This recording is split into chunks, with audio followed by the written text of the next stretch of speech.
চাঁদপুর সদর উপজেলা যুব আন্দোলনের সম্মেলন চাঁদপুর প্রেস ক্লাব মিলনায়তনে অনুষ্ঠিত হয়েছে। বৃহস্পতিবার বিকেলে অনুষ্ঠিত সম্মেলনে প্রধান অতিথির বক্তব্য রাখেন ইসলামী আন্দোলন বাংলাদেশ কেন্দ্রীয় কমিটির সিনিয়র নায়েবে আমির মুফতি সৈয়দ মোহাম্মদ ফাইজুল করিম।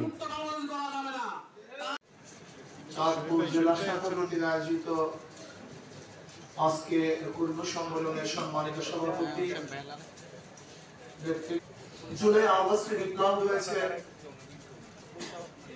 সেই বিপ্লবে শরীক ছিলাম, সামনের কাতারেই ছিলাম, জীবনের মায়া ত্যাগ করে রাস্তায় ছিলাম। হয়তো অনেকেই গোপনে ছিল, কিন্তু আমরা ওপেনে ছিলাম।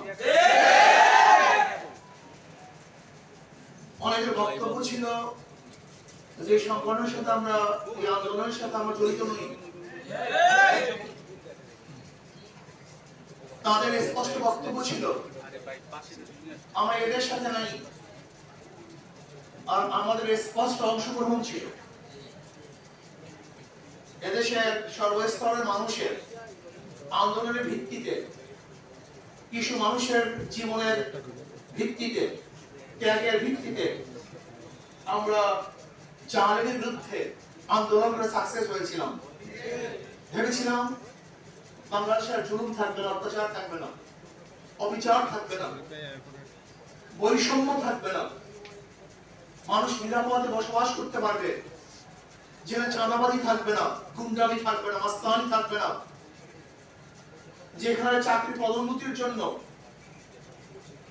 লবিংয়ের দরকার হবে না, গ্রুপিং এর দরকার হবে না, যেখানে ছাত্ররা ভর্তি হবে যোগ্যতার ভিত্তিতে, যেখানে ব্যবসায়ী হয়রানি শিকার হবে না, যে দেশে একজন মা বোন ইফতিজির শিকার হবে না, যে দেশে আমার মা বোনদের ন্যায্য অধিকার প্রতিষ্ঠা হবে, যে দেশে থাকবে না চুরি, যেখানে থাকবে না জুলুম, অত্যাচার, অবিচার, যেখানে বিচারকরা, যেখানে অবিচাররা অবিচার হবে না, বরং খাদেম হবে, যেখানে রাষ্ট্রের সেই আশা, সেই আকাঙ্ক্ষা, যেই কারণে মানুষ জীবন দিয়েছিল, রক্ত দিয়েছিল, অংশগ্রহণ করেছে, তা ভেস্তে গেছে। আবারও জুলুম, আবারও অত্যাচার, আবারও অবিচার, আবারও চাঁদাবাজি, আবারও দখলদারি। সংস্কারের জন্য চেষ্টা করেছি, করতেছি, বলতেছি যে সংস্কার করতে হবে।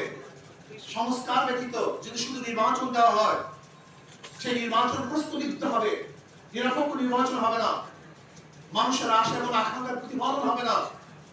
কিন্তু আমরা চাই যে এদের শান্তিময় হোক, প্রত্যেকটা মানুষ আত্মার উন্নতি হবে, যে সংস্কৃতির মাধ্যমে আমাদের মধ্যে থাকবে না দিবস, থাকবে না মেয়েদের জুলুম, অত্যাচার, অবিচার, যেখানে থাকবে নির্যাতন। এরকম সংস্কৃতি প্রতিষ্ঠা করতে চাই, যে সংস্কৃতির মাধ্যমে প্রত্যেকটা মানুষকে ভালোবাসবে, সহযোগিতা করবে, সাহায্য করবে, প্রত্যেকের দুঃখে আমরা দুঃখী হব।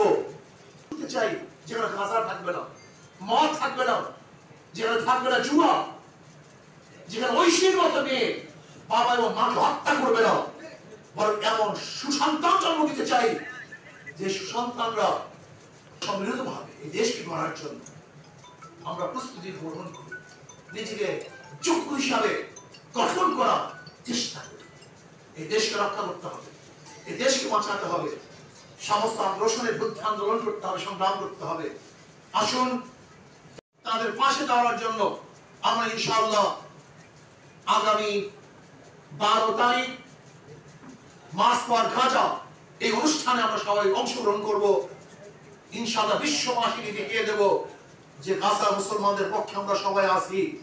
যদি গাজার বিরোধিতা চলতে থাকে, আমরা ইনশাআল্লাহ সভাপতি মোহাম্মদ সাদ্দাম হোসেন, সাধারণ সম্পাদক কারি মোহাম্মদ মুস্তাফা কামাল। আল্লাহুম্মা আমিন। রব্বানা। দেশের চলমান পরিস্থিতি সম্পর্কে কিছু কথা জানার জন্য আজকে যুব আন্দোলনের এই সমাবেশ, আমি মনে করি এই সমাজ রাষ্ট্র পরিচালিত হয় যুবকদের মাধ্যমে। যুব সমাজ যদি আদর্শবান হয়ে যায়, যুব সমাজ যদি ভালো হয়ে যায়, দেশ ভালো হয়ে যাবে।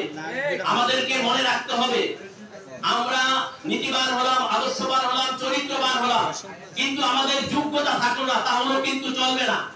আবার আমাদের যোগ্যতা আছে কিন্তু নীতি আদর্শ নেই, তাহলে চলবে না। আমাদের যুব আর ভোটের জন্য, ভোটের অধিকারের জন্য আমাদের আর আন্দোলন সংগ্রাম করতে হবে না। শুধুমাত্র যদি যুবকরাই জাগ্রত বাইরে থেকে কোনো বিপ্লব সংঘটিত হতে পারে না। যা সাক্ষ্য প্রমাণ আমরা জুলাই বিপ্লবে দেখেছি। বাংলাদেশ একটি সুন্দর বাংলাদেশ গড়তে হলে আমাদের